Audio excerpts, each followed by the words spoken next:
अस्सलाम वालेकुम everyone, this is Adeel Awan और आप देख रहे हैं मेरा यूट्यूब चैनल। अगर आप मेरे चैनल पे नए हैं तो इसे सब्सक्राइब कर दें। आज की इस वीडियो में हम बात करेंगे कि आप यूके के अंदर अपना घर कैसे खरीद सकते हैं, मॉर्गेज कैसे करवानी है। तो स्टेप बाय स्टेप सारा प्रोसेस मैं आपको एक्सप्लेन करूँगा।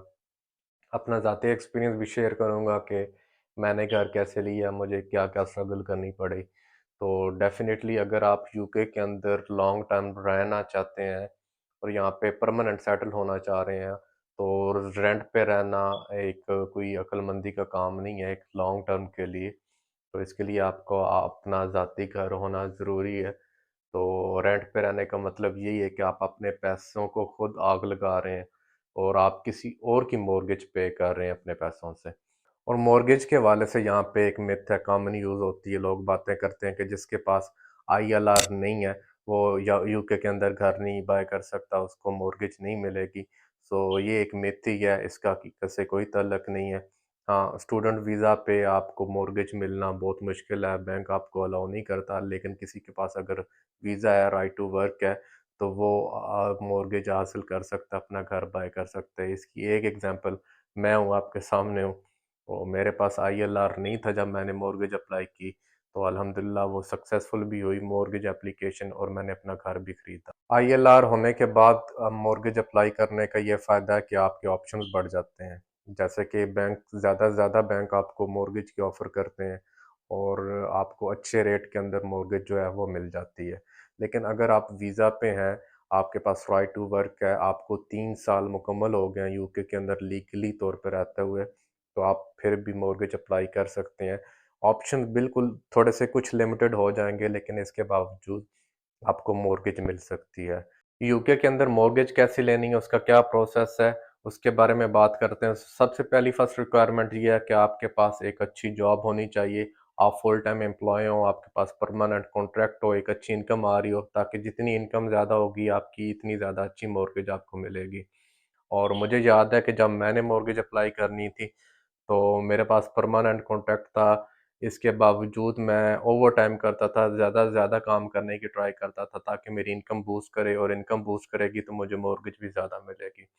और इनकम आपकी बैंक कैसे कैलकुलेट करता है, फॉर एग्ज़ाम्पल आपकी 30,000 पाउंड एनुअल इनकम है, जो आपकी सैलरी से आपने शो की है, तो उसको बैंक मल्टीप्लाई करता है 4.5 से। ये यूजुअली रेट है मैक्सिमम बैंक्स का कि वो 4.5 से मल्टीप्लाई कर लेते हैं।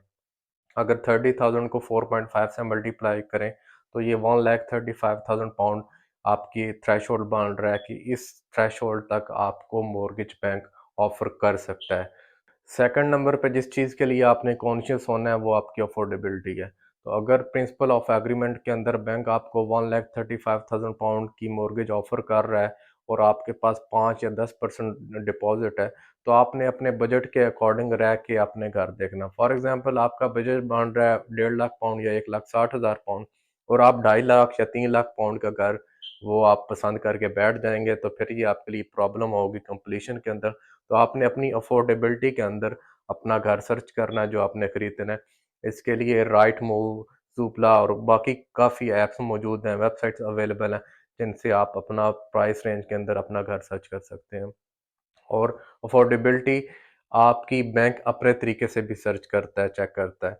उसका चेक करने का ये तरीका है कि अगर आपके नाम पे कोई क्रेडिट कार्ड है, कोई लोन फाइनेंस है, आप ने कोई कार फाइनेंस की हुई है, तो आपके कोई परमानेंट एक्सपेंसेस हैं, जो आप रेगुलरली पे कर रहे हैं, तो वो बैंक आपकी इनकम से माइनस करके फिर 4.5 से मल्टीप्लाई करके एक थ्रेशोल्ड बनाएगा और आपको बताएगा कि हम मैक्सिमम ये आपको मॉर्गेज ऑफर कर सकते हैं। तो बैंक आपकी अफोर्डेबिलिटी अपने वे में भी चेक करेगा।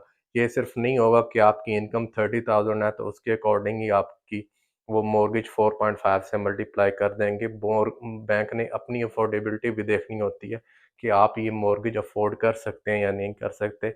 आया ये मॉर्गेज आप कल को पे कर पाएँगे या नहीं पे कर पाएँगे। तो अफोर्डेबिलिटी को आपने हमेशा अपने माइंड में रखना है जब भी आपने मॉर्गेज के लिए अप्लाई करना है। तीसरे नंबर पे आपने एक अच्छा मॉर्गेज एडवाइज़र अपने लिए फाइंड करना है, जो आपकी मॉर्गेज एप्लीकेशन को खुद हैंडल करे, खुद मैनेज करे, आपके बिहाफ़ पर बैंक के साथ काम करे। और कुछ मॉर्गेज एडवाइज़र ऐसे हैं कि जो एडवाइस के भी पैसे ले लेते हैं, एप्लीकेशन के भी पैसे ले लेते हैं, लेकिन ऐसे मॉर्गेज एडवाइस कंपनीज भी अवेलेबल हैं, ऑनलाइन अवेलेबल हैं, जो सारी हेडेक खुद लेती हैं और आपको कुछ चार्ज नहीं करती। जैसे मैंने अपना केस L&C, बहुत अच्छी एक मॉर्गेज कंपनी है, उससे करवाया था। सारा काम मेरा उन्होंने किया था, जो जो डॉक्यूमेंट्स उनको चाहिए थे वो मैंने उनको प्रोवाइड किए थे, और उन्होंने मॉर्गेज ऑफर मुझे लेकर दी थी।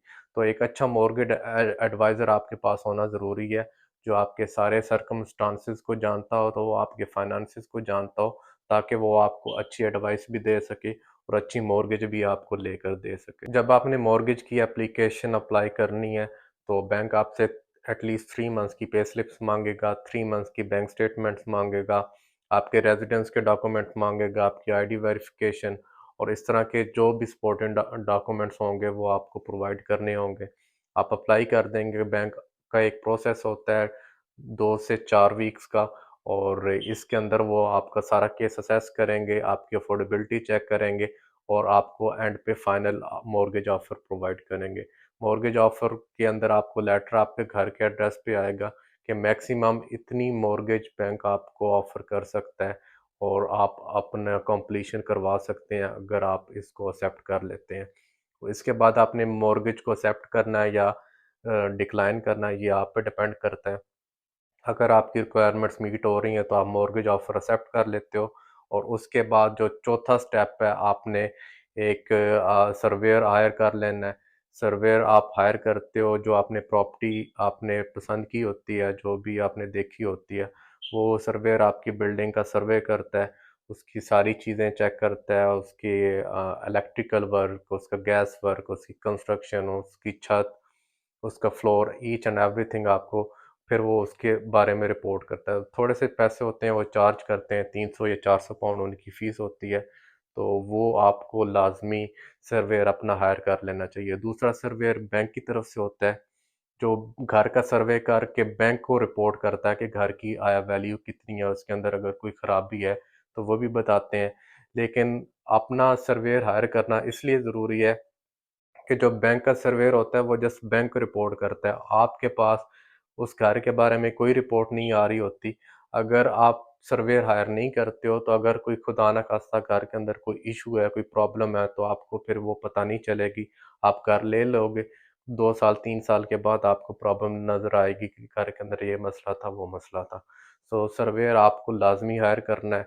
इसके बाद लास्ट स्टेप आता है, जब आपके घर का सर्वे हो जाएगा, आपको मॉर्गेज ऑफ़र मिल जाएगी और आपने कंप्लीशन करनी है आपने सोलिसिटर के थ्रू। तो इसके लिए आपने अपना एक अच्छा सा सोलिसिटर हायर करना है, जो कि आपकी सारी डॉक्यूमेंटेशन करेगा आपके बिहाफ़ पे, प्रॉपर्टी को आपके नाम पे रजिस्टर करवाएगा लैंड रजिस्ट्री के अंदर और बाकी डिपार्टमेंट्स के अंदर।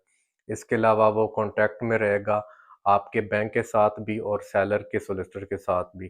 तो जो भी आपने डिपॉज़िट पे करना है, आपने डायरेक्टली बैंक को पे नहीं करना, आप अपने सोलिसिटर को जमा करवाएँगे, आपके सोलिसिटर के पास डिपॉज़िट आएगा, और इसके अलावा जो बैंक भी पेमेंट करेगा, वो आपके सोलिसिटर के पास पैसे आएँगे। तो फिर जो सोलिसिटर होगा, वो सारी टोटल अमाउंट सेलर को कन्वर्ट करेगा अपने थ्रू बिहाफ़ पे। तो ये इस तरह सारा कंप्लीट प्रोसेस होगा मॉर्गेज का, और इसके बाद आपको कंप्लीशन की डेट मिलेगी कि ये डेट है कंप्लीशन की, और इस डेट को हमने सारा प्रोसेस कंप्लीट कर लेना है, और कंप्लीशन वाली डेट को आपको की मिलेगी। की आपका जो भी प्रॉपर्टी एजेंट होगा उसके पास होगी, वो आपको कॉल करेगा कि कंप्लीशन होगी, आप आके अपने घर की ले लें, और इस तरह आप जाएँगे अपनी की कलेक्ट कर लेंगे और घर आपका हो जाएगा। सो ये आज की वीडियो थी कि घर कैसे खरीदना है यूके में, मॉर्गेज आपने कैसे करवानी है। इससे पहले कुछ वीक्स पहले मैंने वीडियो अपलोड की थी कि यूके के अंदर घर कैसे होते हैं, उसमें हाउस टूर मैंने करवाया था।